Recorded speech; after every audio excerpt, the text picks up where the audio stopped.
वक्त आ गया है सच्चाई की अग्नि परीक्षा देने का। हिम्मत है तो करो सच का सामना।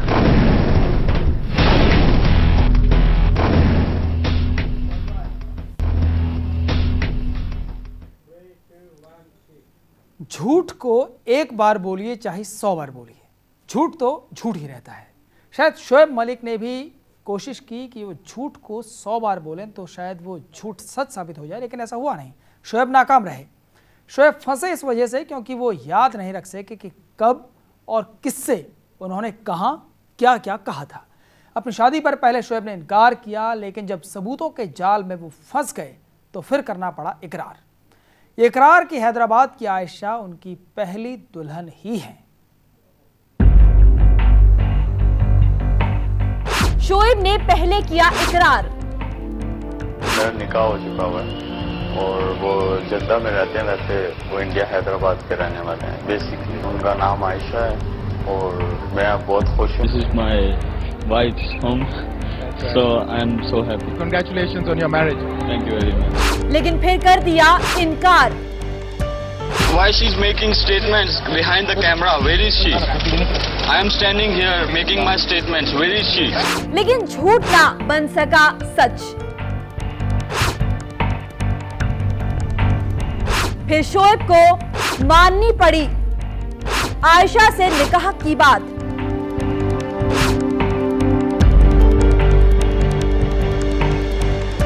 शोएब मलिक पाकिस्तान से जब हैदराबाद पहुंचे थे तो दावा कर रहे थे कि आयशा सिद्दीकी से उनका निकाह हुआ ही नहीं।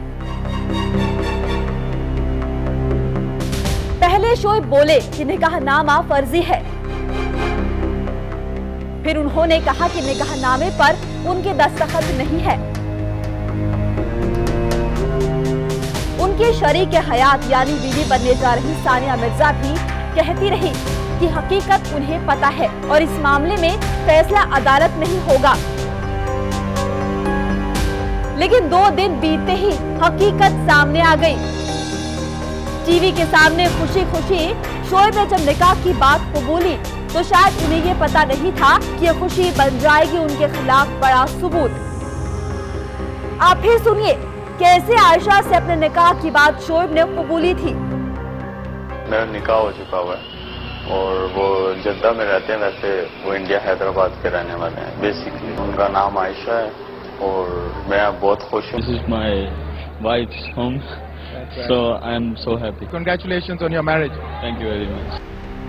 मुलक्कर होना कभी कभी मुसीबत बन जाती है। शोएब के साथ भी यही हुआ।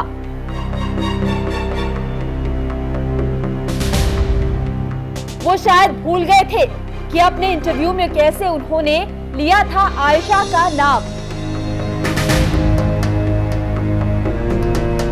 शोएब तो बाकायदा ये तक कह बैठे कि वो आयशा को महा आपा यानी आयशा की बड़ी बहन समझ रहे थे।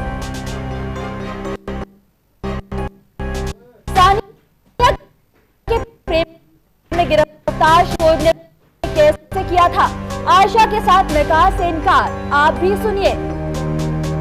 Why she's making statements behind the camera? Where is she? I am standing here making my statements. Where is she? उसका आप जाके लीजिए। And 10 years back I was 18 years old and just go and ask her. Shoaib बार बार अपने निकाह की बात को गलत बताते रहे, लेकिन सबूत इतने थे कि उनसे बचकर निकलना उनके लिए आसान नहीं था। आयशा ने पुलिस में शोएब के खिलाफ मुकदमा दर्ज करा दिया। निकाहनामे को फोरेंसिक जांच के लिए भेजा गया,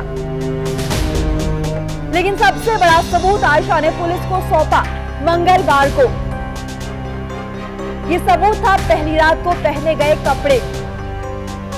आयशा ने दावा किया कि शोएब के सीमेंट के दाग इस कपड़े पर है। बस शोएब का रंग अगली सुबह ही बदल चुका था।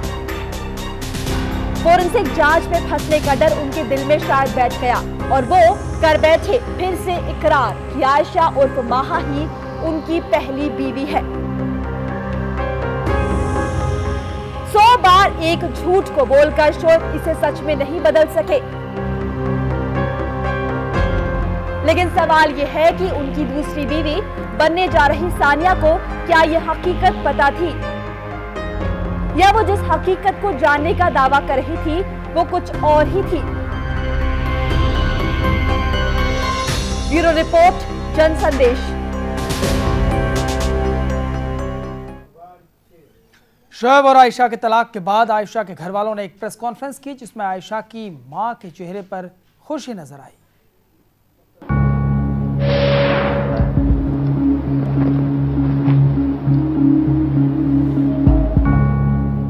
Come to some settlement. That's why I agreed and my daughter agreed, and we have done it. And I'm very happy for it that finally Shoaib gave a divorce. Ma'am, do you think justice has been done? Do you think justice has been done? Yes, justice has been done.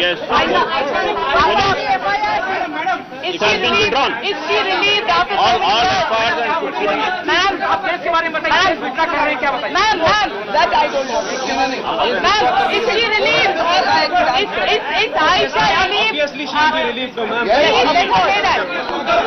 Aisha is relieved and very happy. Very happy. और अब जानते हैं इससे पहले सानिया ने क्या क्या कहा था। देखते हैं बड़े बड़े दावे।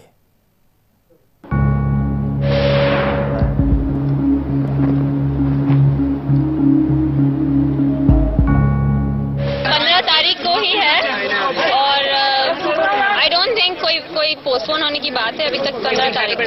मेरे ख्याल से आप मीडिया वालों को खुदा के वास्ते इसको कोर्ट पे छोड़ना चाहिए, ना खुद को अपने